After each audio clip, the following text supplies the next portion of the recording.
der Knopf تڼۍ یا بټن، der همبرګر برګر، der شټاین تیږه،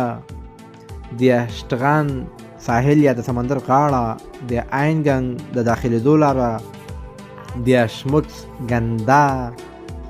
der ګوټل کمربند، der ausgang